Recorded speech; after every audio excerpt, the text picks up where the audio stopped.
जय हिंद दोस्तों, स्वागत है अपने इस YouTube चैनल में। दोस्तों, आज के इस वीडियो हम कक्षा 12 के विद्यार्थियों के लिए इतिहास यानी हिस्ट्री के बहुत ही इम्पोर्टेंट लघु उत्तरीय प्रश्न बच्चों लेके आए हैं, जो 3 या 4 वर्षों से लगातार परीक्षाओं में पूछा जा रहा है।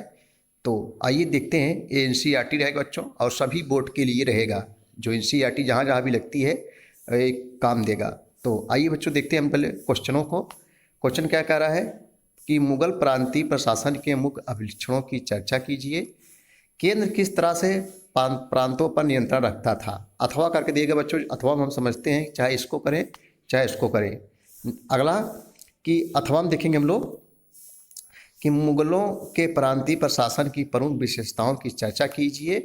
केंद्र किस तरह प्रांतों पर नियंत्रण करता था।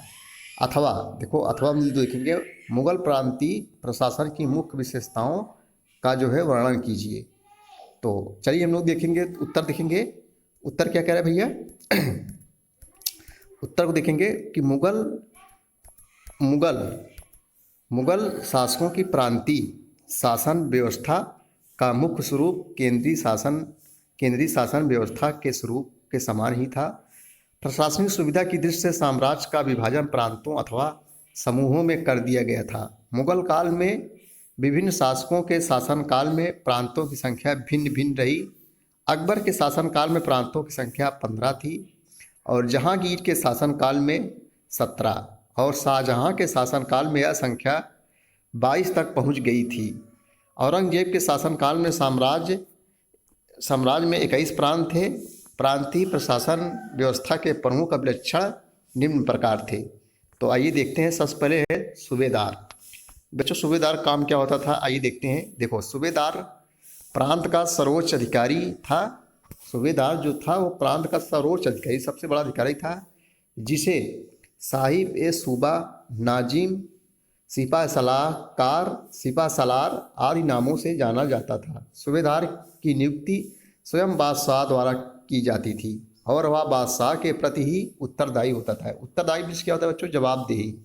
और सूबे के सभी अधिकारी उसके अधीन होते थे। सूबे के जितने भी अधिकारी होते थे उसके अधीन होते थे। अब हम लोग देखेंगे दीवान। नंबर 2 दीवान हेडिंग डालेंगे। दीवान काम क्या होता है? देखो, दीवान प्रांत का प्रमुख वित्तीय अधिकारी होता है। जैसा कि हम लोग जानते हैं कि वित्तीय जो होता है पैसे संबंधित होता है। दीवान प्रांत का प्रमुख वित्तीय अधिकारी था। इसकी नियुक्ति बादशाह द्वारा केंद्रीय दीवान के परामर्श से की जाती थी। प्रांतीय दीवान सुविधा के अधीन नहीं अपितु केंद्रीय दीवान के अधीन होता था। किसके अधीन बच्चों? केंद्रीय दीवान के अधीन होता था। और देखेंगे हम लोग प्रांतीय खजाने की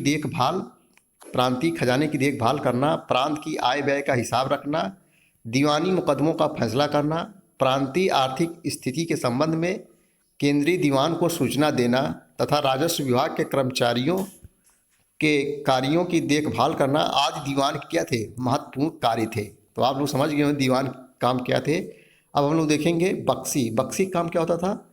देखो, बख्शी प्रांतीय सैन्य विभाग का प्रमुख अधिकारी था। सैन्य मीन्स क्या होता है? सैनिक। बख्शी जो होता था वो प्रांतीय सैन्य विभाग का प्रमुख अधिकारी था।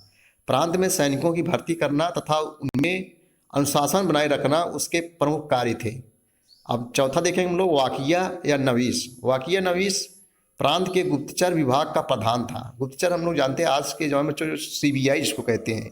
वाकिया नवीस प्रांत के गुप्तचर विभाग का प्रधान था। वह प्रांतीय प्रशासन की प्रत्येक सूचना केंद्रीय सरकार को भेजता था। अब हम लोग देखें कोतवाल काम क्या होता था? प्रांत की राजधानी तथा महत्वपूर्ण नगरों की आंतरिक सुरक्षा, शांति एवं सुव्यवस्था और सफाई का प्रबंध कोतवाल द्वारा ही किया जाता था। अब हम लोग देखेंगे सदर और काजी काम क्या होता था?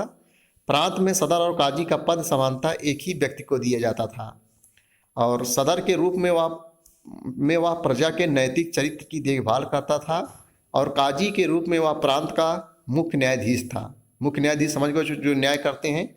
अब हम लोग देखेंगे केंद्र का प्रांतों पर नियंत्रण। देखो, हेडिंग हम लोग डाल लेंगे केंद्र का प्रांतों पर नियंत्रण। केंद्र का प्रांतों पर कैसे नियंत्रण होता था? तो निसंदेह मुगल, यहाँ याद रहेगा, निसंदेह मुगल शासकों द्वारा कुशल प्रांतीय प्रशासन की स्थापना की गई थी।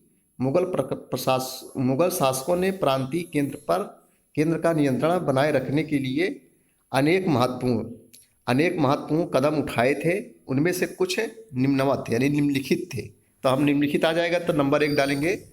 नंबर 1 क्या है? सम्राट स्वयं प्रांतीय प्रशासन में पर्याप्त रुचि लेता था। जो सम्राट होता था स्वयं प्रांतीय प्रशासन में पर्याप्त रुचि लेता था। उसके बाद नंबर 2 लिखेंगे हम लोग, प्रांत के प्रमुख अधिकारी सूबेदार की नियुक्ति स्वयं सम्राट के द्वारा की जाती थी और वह सम्राट के प्रति उत्तरदायी होता था। उत्तरदायी मीन्स होता है जवाबदेही। तीसरा बच्चों हम लोग लिखेंगे, प्रशासनिक कार्य कुशलता को बनाए रखने तथा सूबेदार की शक्तियों में असीमित वृद्धि को रोकने के उद्देश्य से प्रायः 3 या 5 वर्षों के बाद सूबेदार का एक प्रांत से दूसरे प्रांत में तबादला कर दिया जाता है। तबादला मीन्स होता है ट्रांसफर। नंबर 4 लिखेंगे हम लोग, प्रांतों में कुशल गुप्तचर जो खुफिया एजेंसी होती है, गुप्तचर व्यवस्था की स्थापना की गई थी। परिणाम स्वरूप प्रांतीय प्रशासन से संबंधित सभी सूचनाएं सम्राट को मिलती थी। तो बच्चों ये था महत्वपूर्ण लघु उत्तरीय क्वेश्चन कक्षा 12 के विद्यार्थियों के लिए इतिहास का।